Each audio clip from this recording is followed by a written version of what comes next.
Jim, would you mind opening us up in a quick word of prayer? Sure. Heavenly Father, we thank you for the opportunity to study your word. We thank you for Bob's leadership. And Lord, we just pray that our minds will be open to potentially new material. Give us all of the things that need to be to do that. In Jesus' name we pray. Amen. Amen. Well, welcome back. Week number 3. We are going to tonight spend the whole night, basically, on Elijah. Most of you will become experts on Elijah in the very near future. As you know, John has done 3 devotions on Elijah, and there's an afternoon class on Elijah. I think what it shows to me, anyway, is really how rich the Bible is. You could study Elijah, which is a relatively small section of the Old Testament, and you could spend a whole year doing it. I think you'd still have so much more to do. Elijah is found in 1 Kings 17 to 19. 19 is the last chapter in 1 Kings, and then it continues over to 2 Kings 1 through 2:17. So it's a relatively short span of time in the Bible, but as I say, it is rich beyond being rich. In week number 1, the late person gets asked the first question. I did set that up as a ground rule, didn't I? That's whoever does. So the first week we looked at Moses to a large extent, and I think we concluded that Moses was really the prototype of a prophet. And he was not just one of many prophets. He was really, I hate to use the word favored, but he was really the best example, not perfect, obviously, but a best example of what a prophet was. We established what the role of a prophet was to them. And then it was kind of interesting that when we looked at prophets and we looked at Elijah, and I think it was Patrick last week, I'm pretty sure it was Patrick, pointed out the fact that the importance of Elijah may even be heightened beyond just your reading of him in the Old Testament, because that is carried over into the New Testament at the Mount of Transfiguration. I think you pointed out like that. And so I went back and read that, and Matthew 17, 1 through 5.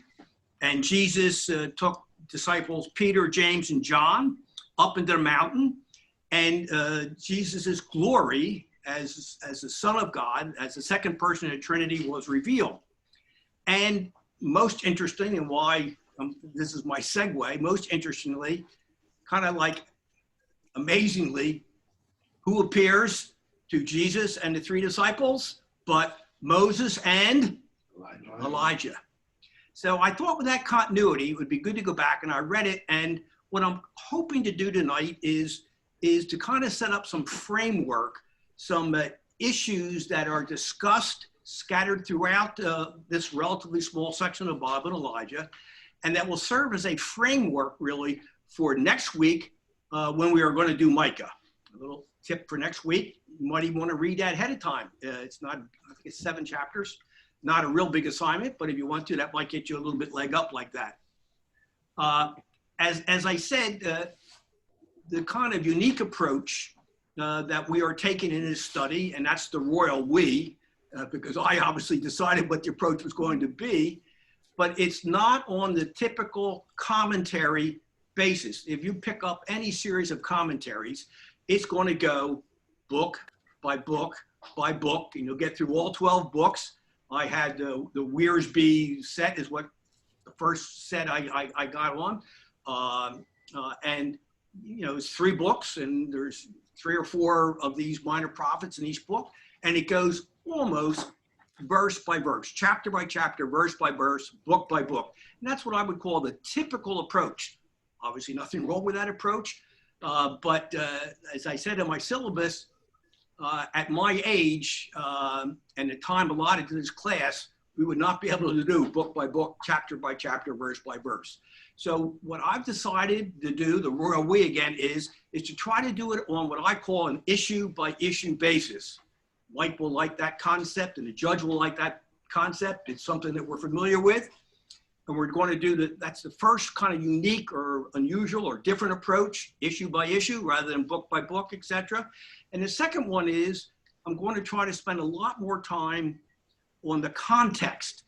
Who were these messengers and what were they doing? And really, what was happening inside of Judah? What was happening inside of Israel? What was the political environment like? What was the economic environment like?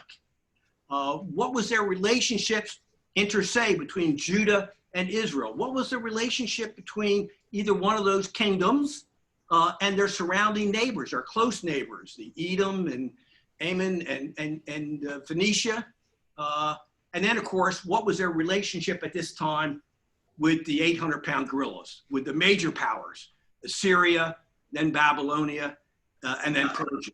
So they're the two kind of approaches that I'd like to take that are somewhat different from the standard approach, and we'll see how we all work through this together, so to speak. You should have before you a document that says a context, maybe should be contextual, an issue approach to the minor prophets. And again, my goal is that by looking at this and by kind of framing the issues that we can use to look at these various prophets, tonight a little bit about Elijah, and then as we go through various of the minor prophets, that this is going to help us focus on something. And it's also going to serve as a framework. What my real goal would be, frankly, is since we cannot go through each book and each chapter and verse, my goal would be that you on an individual basis, or perhaps in a Bible study, could pick up some or several of the minor prophets that we're not going to spend a lot of time with and study them yourself or with this Bible study and maybe use this as a framework. The first thing I say is the issues that I'm going to take 2 seconds to look through here are not certainly all the issues that could be there. If you do it, you will find other issues. And so this is not intended to be an exhaustive list, but it is intended to give us some focus as we go through this. There's a lot of 12 books and it covers hundreds of years. And so I think you need some touch points to do this. Let's say, take real quick, these issues that we're going to focus on. The prophet and his ministry dates. Information about the messenger. What is in the Bible about the messenger? And why is it important that there's a lot or not a lot? Kind of interesting to me, the answer to that one. Who were the recipients? You should always be asking yourself, who was this messenger? Who was this prophet talking to? And again, it could be the nation. It could be political leaders, which were usually kings. It could be religious leaders, priests. It could be the people, some combination of all those above, like that. And then how did the prophet receive the message or messages? How does the messenger introduce when the messenger is talking to his intended recipient in that day and that age? What did he do to kind of flag that and say what it was he's doing like that? One of the two most important in my mind, and we could debate this back and forth, is what does a message reveal to us, reveal to the recipients, but reveal to us about who God is and the character of God? I think we should always be asking ourselves that question when we're reading and studying the Bible, and I think it might particularly apply to the Old Testament. Sometimes maybe a little harder to work our way through that, or we're not as familiar with it maybe, but I think it's really a key thing that we want to focus on in our studies tonight and as it comes up. What was the message? What was the message? And specifically, what was going to happen? So we can get, again, a focus of what was this message and what was going to happen. Interesting little sidelight. Could the judgment? I've given away the question above that. That's why you always read all the questions before you answer anything, because I've answered the question, what is the message? A message is almost always judgment. So the question really is, could that judgment be avoided? And then how will the message be carried out? What mechanism is God going to use to carry out it? And then here's the second most important question, other than what we can learn about God, is why the judgment? There must be something there, because if I don't know why the judgment, I'm going to have a difficult time avoiding the judgment. And so if you look and understand the why of the judgment, it's a whole lot easier to do the application, or as John would be fond to say, the takeaway. So that's an important, a very important thing. And then again, what is the response both of the messenger of the leaders? I guess my third most important one, and it's really tied into the other two important ones. What did God expect of his people? That really is an answer to why the judgment. Because there was obviously an expectation, and the expectation is not met, then there can be judgment. It's part of the clear cycle there. So it's important that we understand ourselves what God expects of us, and whether it was clear to the people of Israel what God expected of them. And then talk to John about this a little bit. In the midst of this message, which by and large is one of judgment, there's always a hint of hope. And that's a very important, very integral part. And it'll be interesting to see how each of the prophets play that out, and then how God plays it out, and whether he's played it out yet, or it's some part to be played out yet. And then I put grammatical prompts. I think, again, if you see the word therefore, what's it talking about? Is that a logical therefore, which it is in most instances, but sometimes therefore means now. Talking about now, therefore. And then key terms or key concepts that might be in here. And we'll be talking about one or two of these today. So that's kind of the issues. And if you're looking through and reading any of these prophets, you can say, gee whiz, let me organize my thoughts. A little bit nervous about saying this, but when I first started reading the minor prophets, I found them to be, no lightning, I hope, I found them to be somewhat repetitious. And that's really what prompted me to start looking at what are these issues. That's not to say they're not equally important, but each prophet, I kept, even within the same book of the minor prophets, it seemed like they were coming back to like an emphasis, you know, tell them what you're going to tell them, tell them what you told them.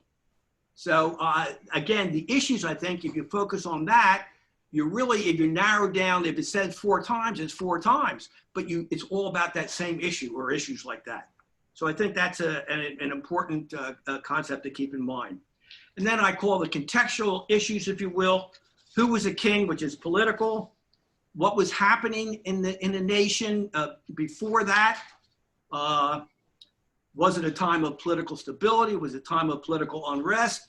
Economic prosperity? What was happening on the world stage?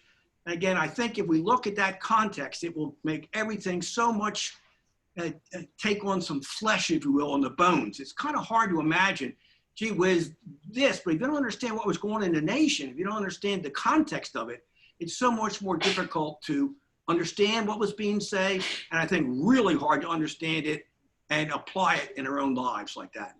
So that's my effort to do the kind of the more different, if you will, I don't know if it's unique, but different kind of viewpoint, our approach, issue by issue, and then context. And they're the 2 things that we're going to be focusing at in terms of it. Yes, Dave. You know, if we took and went through each one of them, all 12. Right. And we applied this grid, right. This focus to each one of them. Right. You know, with blinders on to the others. Right. And you're going to have answers for each of these topics. And these are pretty, this isn't just a wash list. This is comprehensive, if you ask me. Tell me I'm wrong. But once you have all this information, then you can almost put a spreadsheet out and see how each of these. I have the spreadsheet already prepared. Hey, David, yeah. Well, not you, but you're going to hit them all at once. No, I have, more accurately, I have for next week, I just created a Excel spreadsheet and I listed the issues down on one side, and then I just put the Bible verses down the next side. And I didn't patch it together with the other ones. Frankly, I'm not far enough along in my preparation that I could have done that like that. But that is kind of like the objective, because at the end, we're not going to go through all 12 books. I'm still debating in my mind, and I'm looking at time and scheduling and all those kind of things. But that's why I say you could finish this study on your own once you start to get familiar with the concepts, with the issues. Once you start, for example, you know, the Hosea, Amos, and Micah are all 3, again, we talked about it last week, pre-exile minor prophets. So the time frame that they're talking about is about 750 BC, or if you were paying attention last night, some people would refer to it as BCE. But 750. Mid, what century? 750 is what century? Help me out. 8. That's what I love. I love it. You made me feel good. 8th century, like that. So in terms of the internally what's happening, in terms of what's happening with regard to other nations, a lot of that is going to be the same. So that as you get into relatively smaller time frames, you will see things are being, quote, repetitive. It's just not really, it's really the same for each of those minor prophets. It's not like they were 100 years apart. Some of these you probably couldn't answer. That's correct. And in fact, just so you know, not every minor prophet, I haven't done the exercise, but I assume not every minor prophet book that I read, I'm going to have an answer or a citation to a verse, chapter and verse, for each and every one. Unlikely to happen, but I also think, because again, I found them, maybe I have to come up with a better word than repetitive, but I found them going over the same material. And so therefore in different books, and therefore in the first 3 or 4 that I read, there's answers, I believe, to almost all of those issues that I have put down there. So that kind of tipping our hand in terms of where we want to go. And I guess that's helpful. I told the judge, I gave you the issues there as we're going to go through tonight. I'm going to tell one story. Patrick gets to tell a story when he preaches, so I get to tell one story here. For the judge, and Mike will appreciate this. If you want to be a lawyer, you go to law school, and it's nice to get good grades and all that kind of stuff. But if you don't pass the bar exam, you don't practice law. It's that black and white. It's that simple. It was a heavy burden of angst when you walk into that room. In my day, it was 2 days, 8 hours a day, all long paragraphs, and then specific questions at the end of those. And I went to a bar review. Mike, did you go to a bar review course? Absolutely. It's that much important. A bar review course just goes over courses, because the bar exam, for example, may have questions on courses you never took. So you have to have something that kind of pulls all that together. You're hoping and praying. There's a lot of praying going on in that room, I'll tell you that. So first question I get there was in Philadelphia at the old Civic Center. I'm down in like the 6th floor. Must be 500 people in this room, and it's just, everybody's just, so I open up my book and I start reading the first question. Had no idea what the subject matter was. No, what are they talking about here? So I said, take a breath, and then read it again. Still no help. I said, well, just start writing something. Sometimes the block goes away like that. But what I found out doing, and it was helpful eventually after a lot of sweat, was I read not just the first question, but I read the whole series of questions. And when you read the question, it kind of triggers you back into what the issues are. So when you read the paragraph or read the book, in this case, if you read the Minor Prophet in this case, if you have these things in mind, as you read it, oh, that's right. And now I can check that little box off. I know what this is about.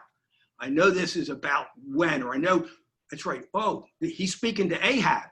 Oh, that's the person he's directing it to. So you kind of get a leg up, if you will, if you read the questions before you read the, in this case, book like that. So that's another reason, why I found it helpful, at least to me, and hopefully to you as we go through this. Make some sense? Is Dave referring to a list of questions that you all have there, but Yeah. maybe are not on the website? They're not on the website yet because Okay. I have to get them. I have to get That's them all right. to Tom Burrows, and Tom Burrows has to post them. But they will be up this presumably. That's fine. Right. And if not, I always bring. I don't know if you ever get to the church, or how does that work, John? Probably not till January. Not in January. We'll be there. We'll be there in Thanksgiving. We can send it by email for sure, because it's all electronic. I can send it by email, or John can send it by email. If that for the people who need That's that. okay. I was just lost. I was on the website while you were talking, trying to figure out what you were No. talking about. Now So I got it. again, sorry about that. I got it. No problem. All right, fine, great. So issue by issue, context like that. Now let's get back to Elijah. Let's go to the timeline. Did everybody bring your timeline? John, you might pull that up, or no, you can't. No, I can't. I was trying to get that email, but I'll get that later. So Timeline. This is a real quick one. Maybe you don't have to bother like that. let's look at the timeline. And again, in terms of working it out, you see on the left-hand side there, category, kingdoms and empires. Next category is major prophets. The third category is what? Other prophets. You have an extra one? Hang on. See on your desk? Yeah, we'll get to one like that. Keep going. All right. No, that's right. The third category is other prophets, and you'll see Elijah and Elisha sit right there. So there's where he is in terms of doing it. Now, the first question is, when was the ministry of Elijah? And it actually has the dates there on the left-hand side. Somebody help me holler them out for the people who don't have it in front of them. 875 to 848. Right, 875 to 848. right. Okay. And then if you look across the sheet, obviously you will see, if you get to the second page of the handout, you will see that the same information is reported there because it's done both because they were easy days to do. And then as you go across the timeline, because the timeline, as we said, is in 5-year increments going across the top or across the bottom. Again, I could have done that shorter, but just I think it's important for everybody to kind of get used to the timeline, use the timeline. Wasn't very complicated. One could have easily done it here, just with the dates that were on the left-hand side. Okay, you say page 1. So Okay. we starting with the lower numbers and working to 9. No, 930 is page 1. Okay, so 930 is page 1. Page 2 starts with 830. You ought to number these if they're right in front of you like that. Number 3 is 710. It's working its way down. Yep.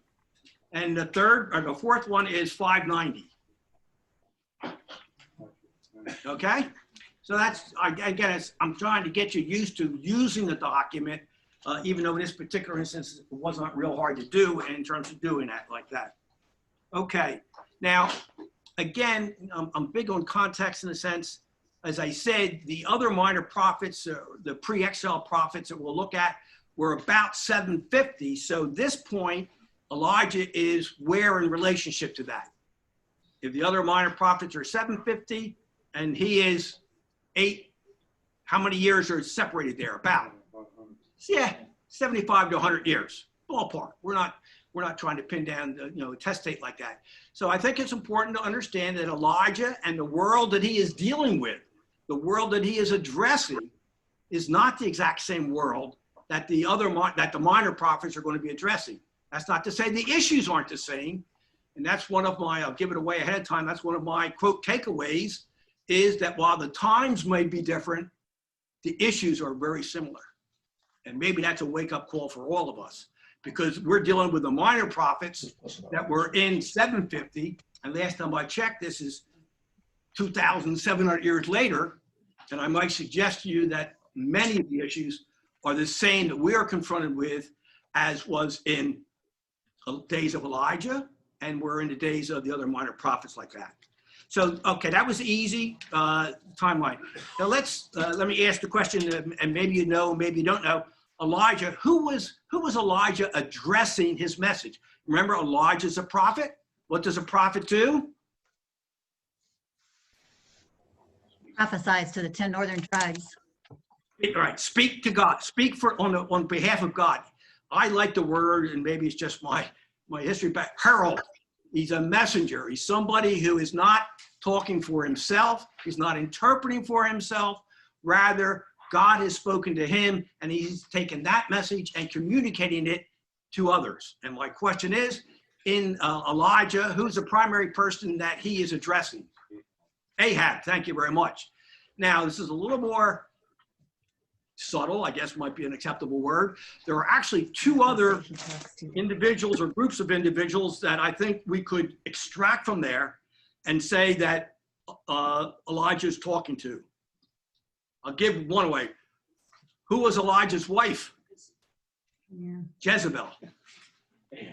Ahab's wife. No. What did I say? Elijah's wife. I beg your That was pardon. Ahab's wife. Yeah, I might have gotten a wrong answer for that. I don't know who Elijah's wife was. Ahab's wife was Jezebel. And you will find not a lot, but we're going to go over it, the message to Jezebel, and what happened like that, and why. It's an important, again, question like that. And the third one, somebody read 17:1 for me. 1 Kings 17:1. Now Elijah the Tishbite from Tishbil in Gilead said to Ahab, as the Lord, the God of Israel lives, whom I serve, there is neither dew nor rain in the next few years except as my word. Okay. Now, can anybody, again, you have to do some extraction a little bit. He's saying what? What is his message? It's drought. There's going to be a drought. So who's that really addressed to, do you think? Ahab, yes. Jezebel, yes. But really, a drought affects who? Whom? The people. And I think that's something that we always have to be conscious of. It is so easy to say, that Ahab, he was a bad apple. Boy, I'm glad he got judged. I'm glad whatever happened to him. I'm glad I'm not Ahab. What's that sound like? Anybody New Testament? I'm glad I'm not like, Yeah. right, any of the Pharisees.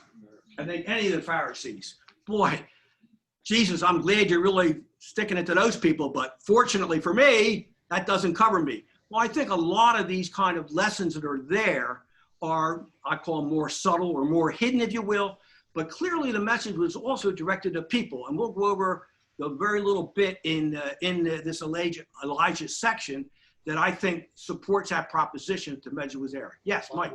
Was this because the people were really following Ahab? Yeah, if we might as well jump to it right away, as long as I can find the citation. Give me a second here. If you go to Elijah on Mount Carmel,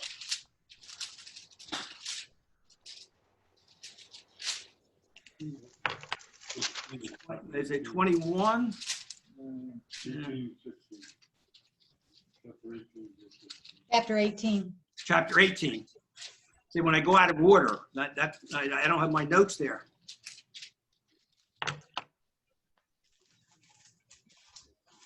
No. Oh, okay. 16. Sorry. Give me a second as I turn my pages too. It'd be 18, verse 16. No, it wasn't. Yeah. Why don't we save it? I don't want to take the time to do it. Or I can tell you, Elijah calls all the people together. He says, Baal, you bring all your prophets. Asherah, bring all your prophets. And then he gathered all the people of Israel like that.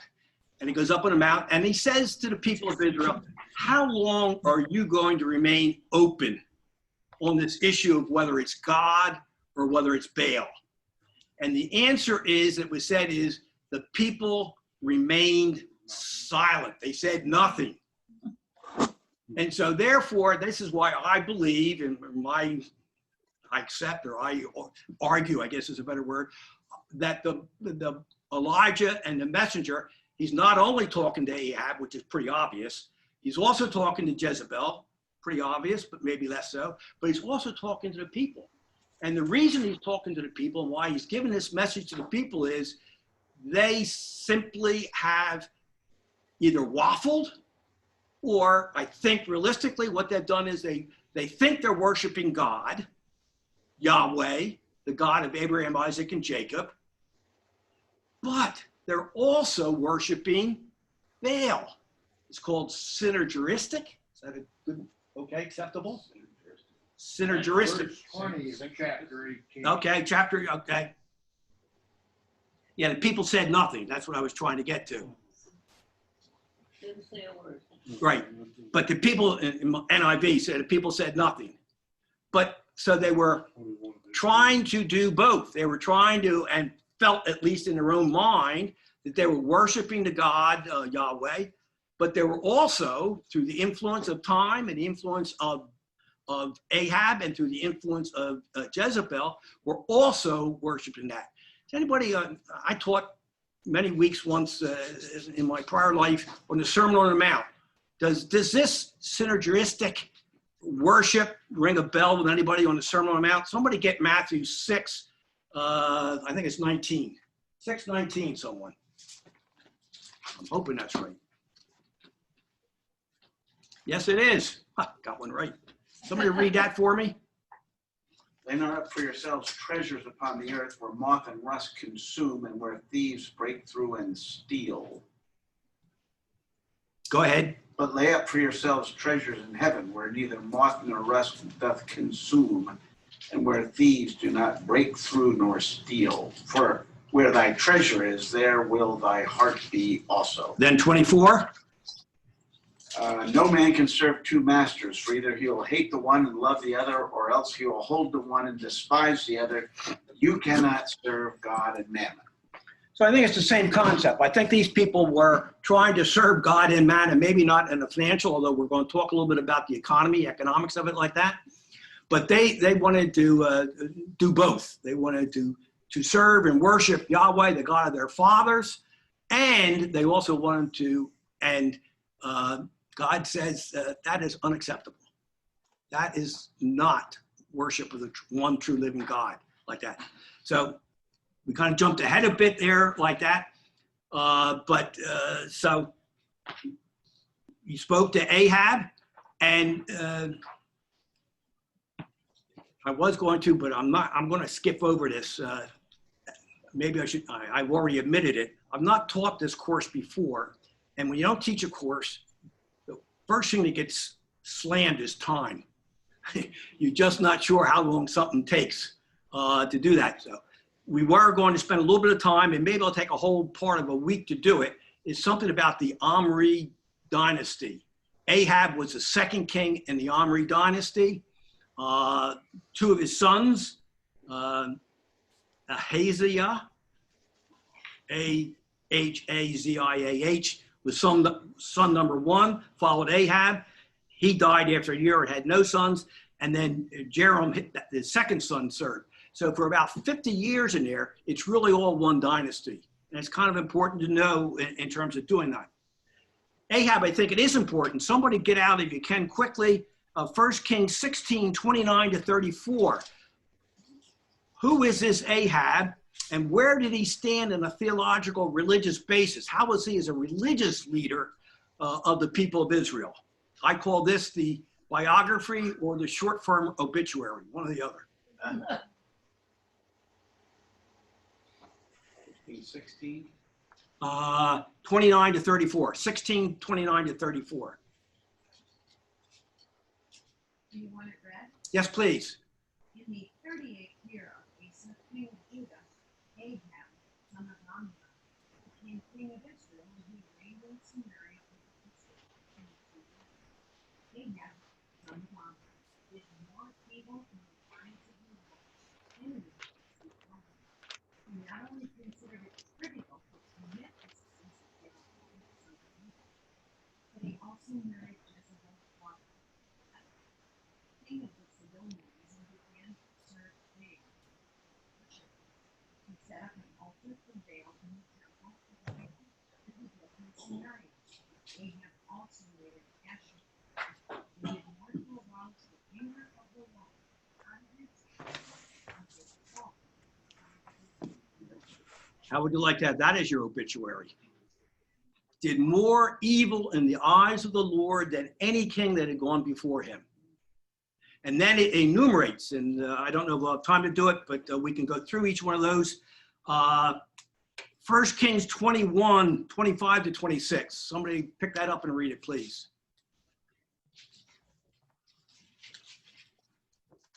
21. 21, 25 to 26. And then next week I'll type these out so I have them, I can hand them out what to read. It's a sword drill. You're dating yourself, John. There was never anyone like Ahab who sold himself to do evil in the eyes of the Lord, urged on by Jezebel, his wife. He behaved in the vilest of manners by going after idols like the Amorites the Lord drove out before Israel. Right, so Yeah, it's, what's the Genesis story that comes to mind? Old story. Old story again. Like, no, I didn't say that. That was Mike. I want you to know, write all nasty emails to Mike like that. But again, it's just really making it beyond doubt that Ahab, on a religious theological basis, on a religious leader of the northern kingdom of Samaria, was an abject failure. He was the worst king that had been, at least up to that point in time. And I think it'd be fair to say, frankly, the worst king that ever was in Israel before its demise in 722. So theologically, religiously bad like that. So we could go through and look at the people and look at Jezebel, but let's skip down to, and in fact, I'll collapse this. What was the message that Ahab was ultimately going to get? I can give you the citations, but I don't think we'll take the time to do it. One is 1 Kings 20:42. So if you want to take a little note or something like that. Again, I don't think we have time to read that. That's the kind of stuff I'll have to figure out in terms of doing that. But there it says that Ahab disobeyed God's command. And the real answer is, with disobedience from God's commands comes judgment. That is the key concept that's being there like that. He was supposed to destroy the Amalekites. Rather, his people brought back the king and brought back all the good calves and the good sheep. And why did they do that? Why did they articulate they do that? Anybody remember? Because they were going to offer those good sheep and good cattle to God, to Jehovah, to Yahweh. That's correct. And I think the point is, and if you go back into your notes I think it's July 26th of 2020, I'm sure John has this right at the tip of his fingertips. He did a sermon on Uzzah, U-Z-Z-A-H. And what did Uzzah do that got him in trouble? Touched the ark. And again, in his own mind, if you think about it, he was trying to do something favorable. He was trying to protect the ark from falling. So he was, in his own mind, I guess you'd say, doing a good thing, and he ended up getting killed. And here Ahab, was and his army was, quote, doing a good thing. They're bringing back all these good sheep and all these good calves. They're going to sacrifice it to the Lord. Gee, what's wrong with that? What's wrong with well, let me ask the question. Maybe hopefully you're listening to John's sermon. What was wrong with that? There we bingo. Right on the button. So even if you're doing something that you think is good, you think something that's pleasing to God, you think it should be done, you think it's helpful, if it's against God's commandments and God's instructions, you can't create your own rules. I think that was almost a quote from you, John. You can't make up your own rules. So in verse 42, it says, he said to the king, this is what the Lord says. You have set a man I had determined should die. You have set free a man I have determined that should die. Right. Therefore, it is your life for his life. Right. That's the message. Your people for his people. What cracked me up was the next verse. Sullen and angry, the king of Israel went to the palace of Samaria. Well, yeah, and that's something that's always interesting to look at is what is the response both of the messenger and of the people who received it. Ahab's response was to stomp off angry and go back to his castle. Sullen and angry. You're right, in an angry mood like that. But again, I think the important part of that is we have recently worked through some of the early kings, and Saul, like that, again, he was doing this Amalekites and he didn't do it. So it's the same concept. Even if you think in my own mind, well, I'm sure God would be happy with that. Like, the famous one, God really wants me to be happy, so I think I'll skip out on my wife and go find a friend someplace. That because God wants me to be happy. I can't make up my own rules. Last time I checked, that's against the rule. And so even if you somehow try to rationalize it or justify it in your own mind, the answer is, and it's very clear, that that is not going to be acceptable to God. Again, the message, if you go to 1 Kings 21, 17 to 19, somebody pick that up real quick. Then the word of the Lord came to Elijah the Tishbite, saying, Arise, go down to meet Ahab, king of Israel, who is in Samaria. Behold, he is in the vineyard of Naboth, where he has gone to take possession. And you shall say to him, Thus says the Lord, Have you killed and also taken possession?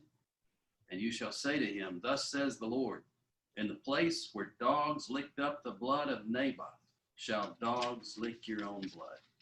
So there's both the message, and the message is you killed somebody. We know the story of Naboth's vineyard very quickly. The king wanted that vineyard, tried to negotiate it. Naboth said, no, I want it done. And then Jezebel figured out a way. She was the creator, if you will, of this scheme so that the neighbors would end up stoning, and they did stone Naboth.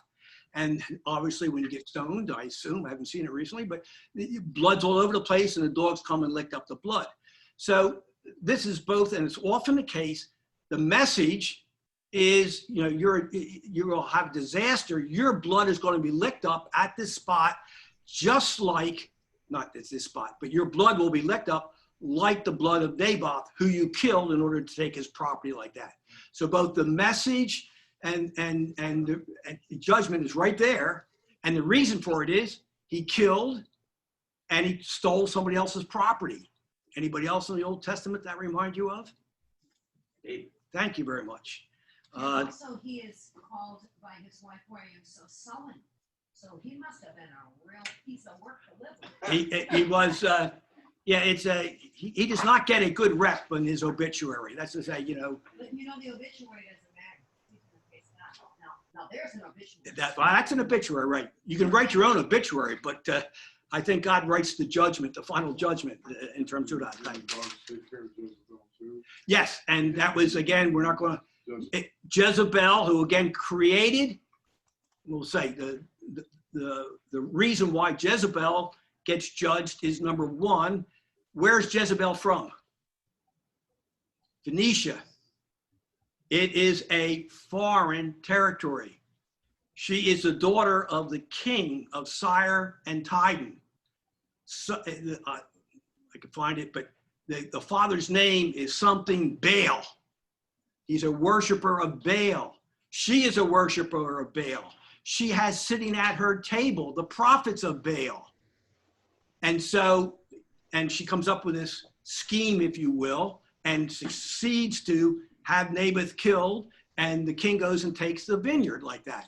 So you have right there the message, and then the judgment is going to be, is she is going to have her blood, she falls off the wall, and obviously when you fall off a wall, you bleed, and the dogs come again and lick her blood like that.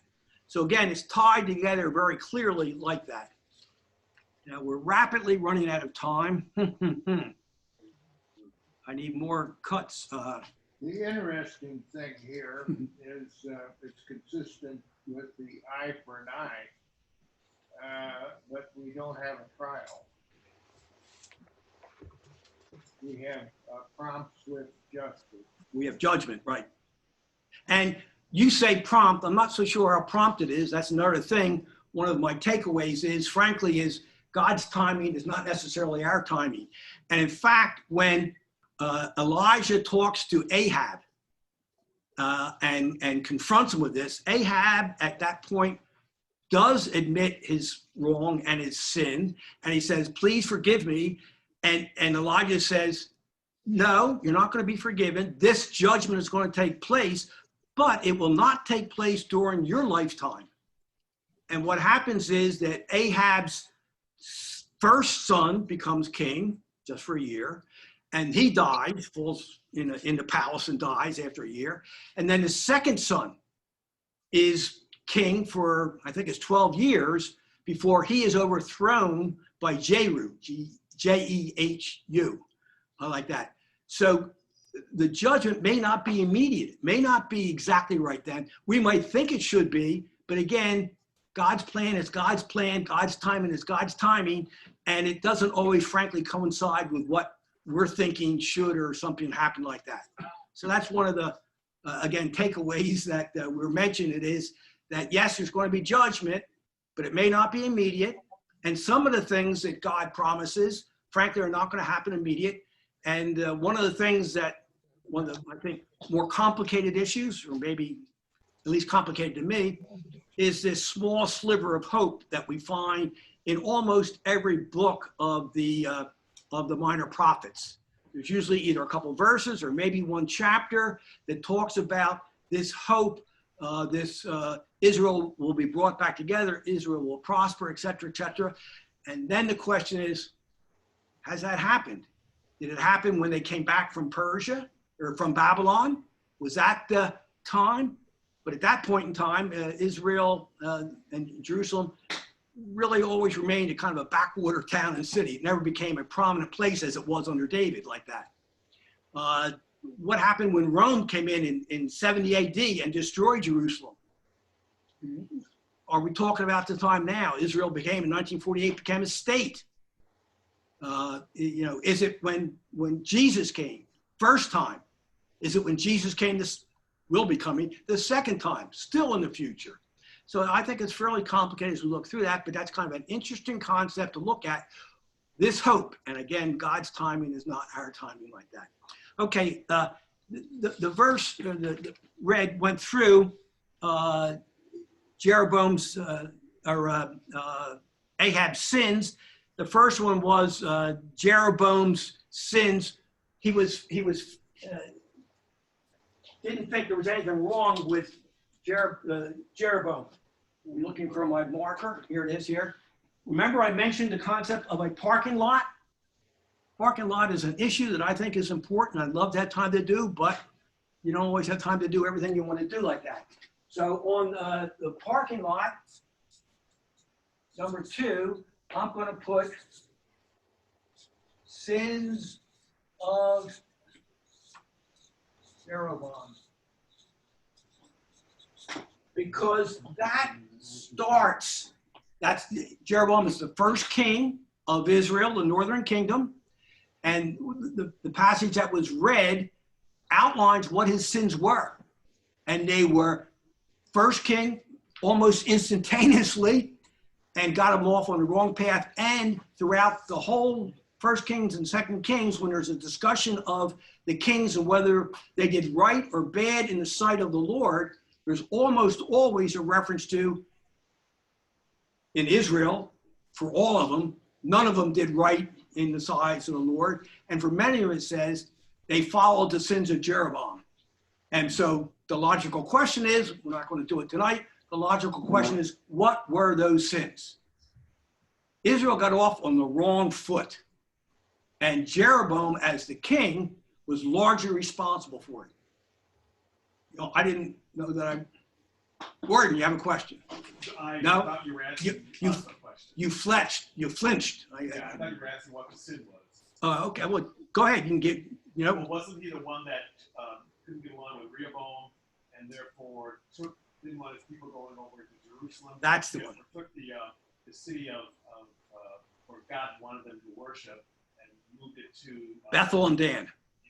north, so his people wouldn't have to cross over Right. to that area. And the simple answer, or you're exactly right. The breakaway, in my judgment, was not the sin because he was actually told to do it by a prophet. So the breakaway, rebellion against the son of Solomon was not the sin. But the concept that I don't want my people crossing the border and going down to Jerusalem 4 times or 6 times a year, for whatever it was like that, because they're going to lose their loyalty to me and they're going to become loyal to whoever the king of Jerusalem is. So he was worried about his own concept. Yeah, jealous, that's right. Or I think, frankly, he didn't trust God to have the people of Israel rely and be loyal to him as opposed to loyal to the king of Jerusalem. The simple answer is, I think it's the only time in the Bible also. What did he build in Bethel and Dan? One in each, I think. Golden calf. What's that remind you all? Not a good idea, right? We all think about that. Not a good idea. So, I mean, it just again highlights Israel got off on the wrong foot, not necessarily the breakaway. I don't think that.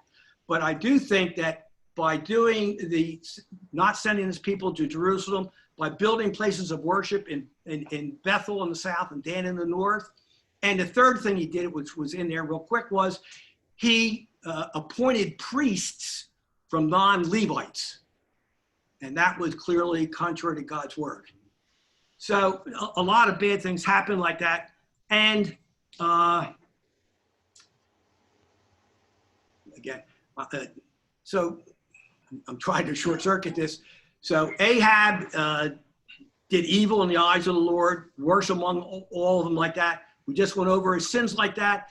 And as a result, Ahab wasn't killed. He was killed, but his line was not killed out until 3 people down the line, so to speak, like that. Jezebel, and well, we'll do it in a second. The sins of Jezebel, we went over that. All right, I'm going to take the last 5 minutes. And let me see. Because what I'd really like to get to a certain extent is what I have called the context.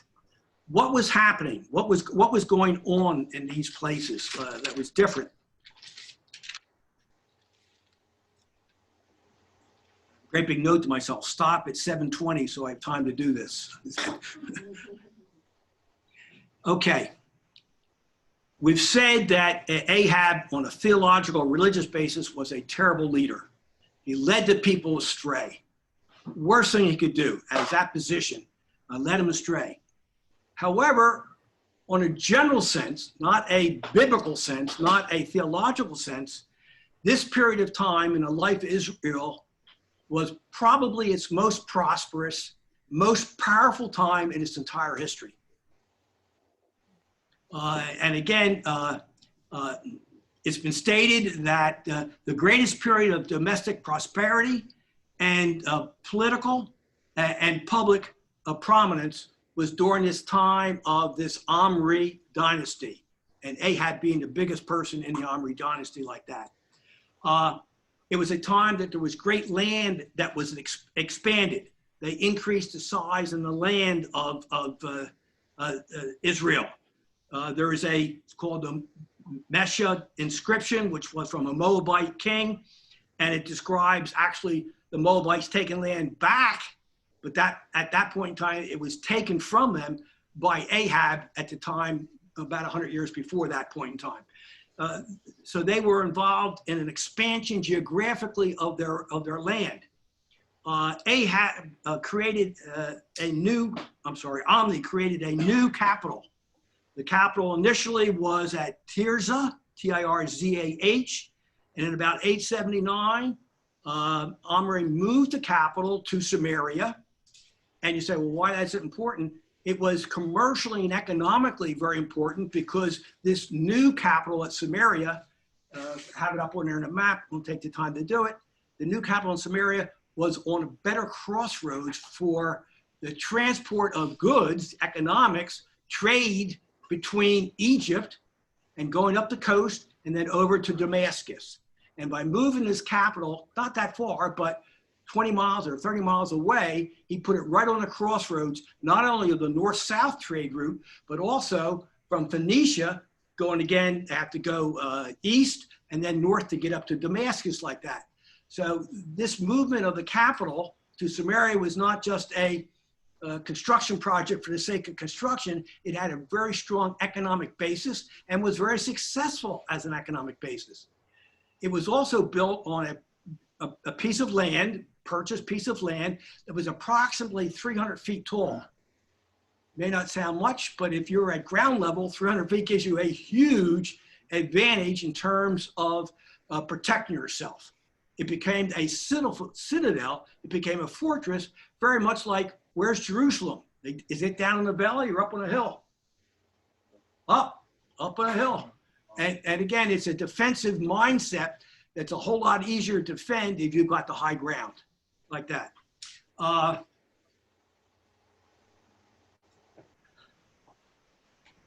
archaeologically speaking, again, these are extra biblical sources. There was strong evidence on an archaeological basis that many of the cities in Samaria were greatly expanded during this period of time under both Omri and then Ahab. They were builders. And again, it shows that the general wealth of Israel at this point in time, albeit led by a king who was clearly not pleasing to God and whose people were not pleasing to God, as we saw in the on the mount with Mount Carmel. But on a otherwise basis, if you can say otherwise in quotes basis, everything looked good. And in fact, in a military basis, they were in stronger position than any other time in their history. We're going to get to, at some point in time, Assyria. Like I say, that's the 800-pound gorilla during this period of time. We'll go over where the Levant is and how they moved after subduing their own geographical area that sits between the Tigris and the Euphrates rivers. They start moving into northern Syria. And then once they conquer northern Syria, they start moving down.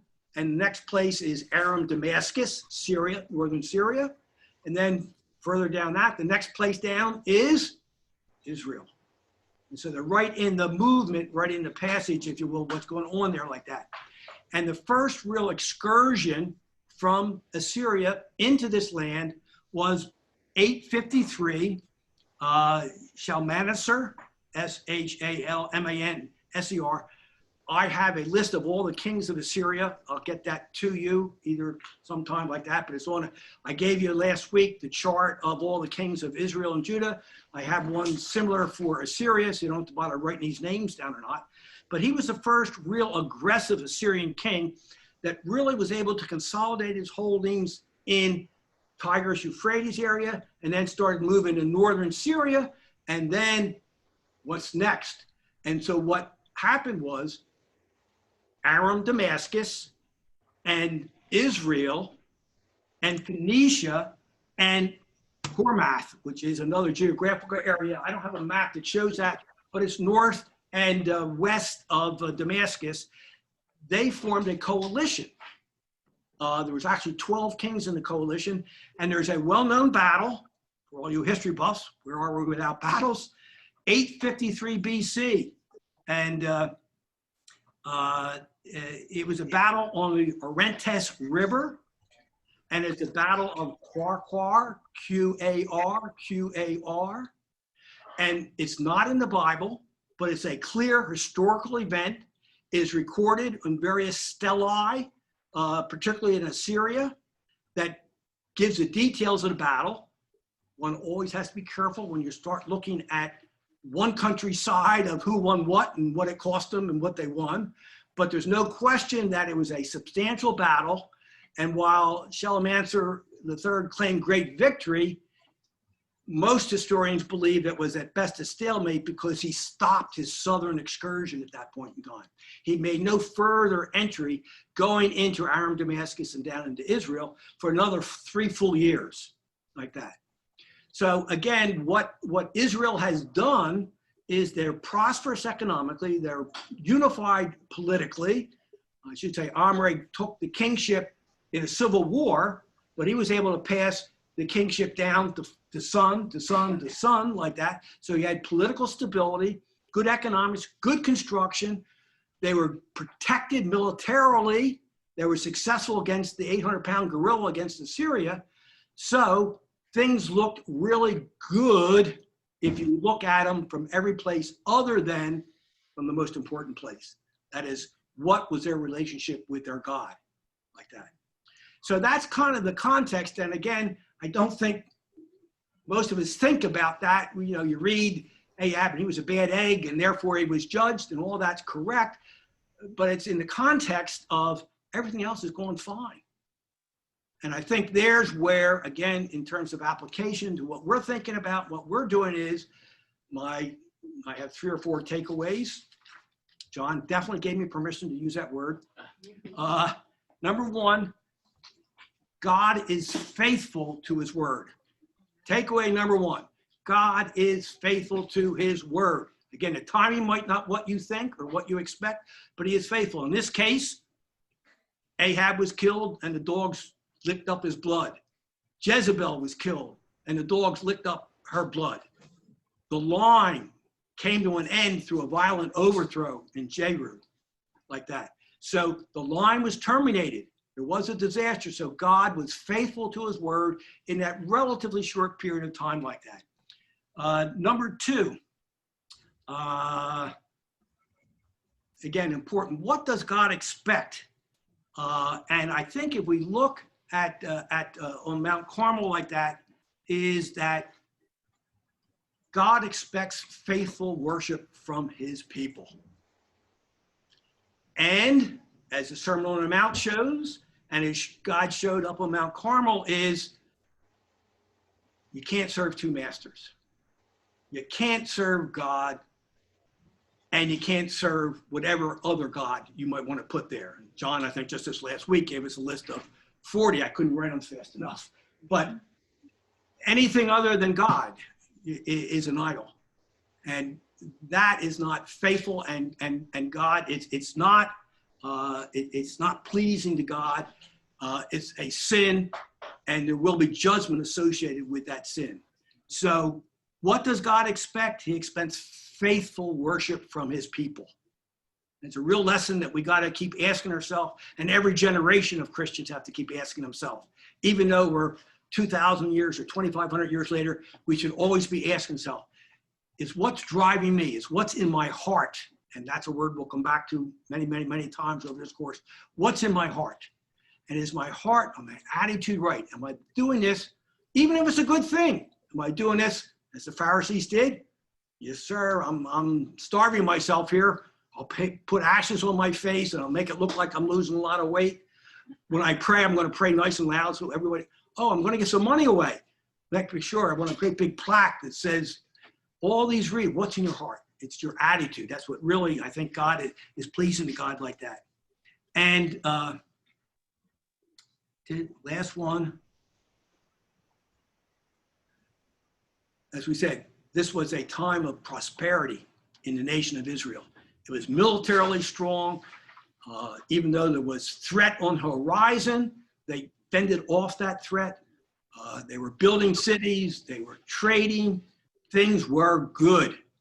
And also I'm going to suggest to you that a takeaway likely is the fact that things are good in areas such as economics or politically does not necessarily mean that it's a time for faithful people to be exercising their faith. It could be, in fact, a barrier. It can be a difficult aspect. When things are going well, it's so easy to say, feeds right into your pride. I'm doing a pretty good job of running this life. I'll get you a God soon, or maybe even, you know what, I'm even going to show up on Sunday. But the rest of the week and the rest of my life is my time. And that, I think, is one of the great takeaways of Elijah and what he was saying both to Ahab and to Jezebel, and of course to the people by means of the drought and what he said to them on Mount Carmel. That's that's it for tonight, gang. Next week, we're going to actually look at one of the minor prophets. We're going to look at Micah. And again, we're going to use this format that we talked about, what these issues are. And we're going to look at the issues, and we're going to look at the context. You could read ahead. It would probably help you. It certainly would help me if you read ahead and kind of started putting down some of these references to some of these main issues like that. Mike, would you mind closing us in a word of prayer? Heavenly Father, you are the same yesterday, today, and forever. We can see ourselves in this society of 3,000 years ago, Lord. Man is a constant. Lord, thank you for this lesson that we must never become proud and comfortable in our prosperity, that our goal is always to walk in your ways in faithfulness and please you. Thank you for this lesson, Brother Bob, and make us ever mindful of our position and our goals in this life, and to never lose sight of them, no matter what the distractions of society are. In Jesus' name we pray. Thank you for your patience. Hopefully see you all next week. Amen.